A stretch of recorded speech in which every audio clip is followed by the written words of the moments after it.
Hello बच्चों, चलिए प्रश्न को देखते हैं। प्रश्न है हमारे पास, दो संख्याओं का अनुपात जिनका समांतर माध्य 34 तथा गुणोत्तर माध्य 16 है। हमें उन दो संख्याओं का अनुपात ज्ञात करना है। प्रश्न के हमें चार विकल्प दे रखे हैं, ए बी सी डी, जिनमें से हमें एक सही विकल्प का चयन करना है। चलिए सर्वप्रथम हम प्रश्न के लिए मुख्य अवधारणा लिखते हैं। मुख्य अवधारणा, मान लीजिए हमारे पास दो संख्या है a तथा b। तो a तथा b का जो समांतर माध्य है, समांतर माध्य हमारे पास होगा a तथा b का समांतर माध्य होगा a प्लस बी बटा 2 एवं a प्लस बी का जो a तथा b का जो गुणोत्तर माध्य है उसका मान हमारे पास बराबर होगा वर्गमूल ए बी के। तो निम्न सूत्र की सहायता से हम प्रश्न को हल करते हैं।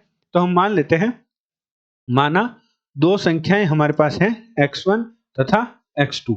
तो प्रश्न अनुसार प्रश्न में हमें कहा है कि जो समांतर माध्य है, समांतर माध्य हमें दे रखा है 34 के बराबर। तो समांतर माध्य की जगह हम लिख सकते हैं x1 प्लस x2 बटा 2 बराबर हमारे पास है 34। यहां से हम x2 का मान ज्ञात कर लेते हैं। तो x2 का मान हमारे पास आ जाएगा 68 माइनस x1। इसे हम समीकरण 1 नाम दे देते हैं।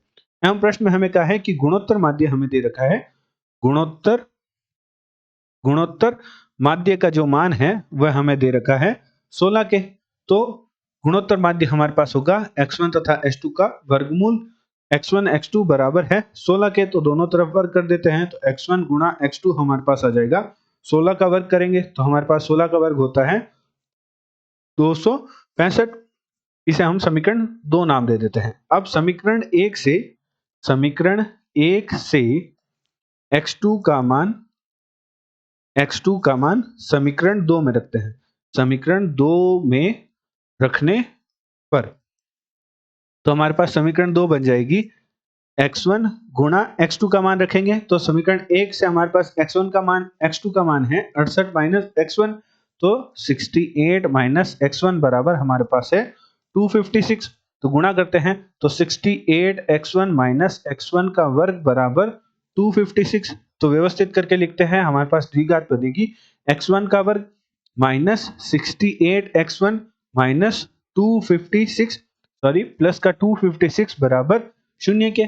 तो हम कुछ इस प्रकार 68 को तोड़ते हैं कि गुणा करने पर हमारे पास 256 आए और जोड़ने घटाने पर हमारे पास 68 आए। तो हमारे पास 64x1 और माइनस 4x1 प्लस 256 बराबर 0। तो 68 को हमने 64 और 4 में तोड़ दिया, तो जोड़ेंगे तो हमारे पास 68 ही प्राप्त होगा और गुणा करेंगे तो हमारे पास 256 प्राप्त होगा। तो प्रथम दो पदों में हमारा x1 उभयनिष्ठ आ रहा है, जिससे हमारे पास x1 माइनस 64 और 4 उभयनिष्ठ ले लेते हैं तो x1 माइनस हमारे पास 64 बराबर 0 आ जाएगा। जहां से हमारे पास दो गुणनखंड बन जाएंगे, एक बनेगा x1 माइनस 4 और दूसरा बनेगा x1 माइनस 64 बराबर 0 के। जहां से हमारे पास x1 का एक मान आएगा 4 और दूसरा मान आएगा 64। जब हम x1 का मान उठाकर समीकरण जो हमारी 2 है उसमें रखेंगे तो हमारे पास जो x2 का मान आ जाएगा। जब हम मान x1 का मान 4 रखेंगे तो हमारे पास x2 का मान आएगा 64 और 64 रखेंगे तो हमारे पास 4 आएगा। तो हमारे पास जो अनुपात प्राप्त हो रहा है x1 तथा x2 का अनुपात जो हमारे पास प्राप्त हो रहा है वह हमारे पास 1 अनुपात या तो 16 प्राप्त हो रहा है, या हमारे पास x1 x2 का जो अनुपात प्राप्त हो रहा है वह प्राप्त हो रहा है 16 अनुपात 1। तो चलिए प्रश्न के विकल्प देखते हैं। हमारे प्रश्न के विकल्पों में कौन सा विकल्प सही है। तो हमारे प्रश्न के विकल्प में जो डी विकल्प है वह प्रश्न का सही उत्तर है। 16 अनुपात 1 कहें या 16 कहें या 1 अनुपात 16, हमारे पास यही प्राप्त हो रहा था।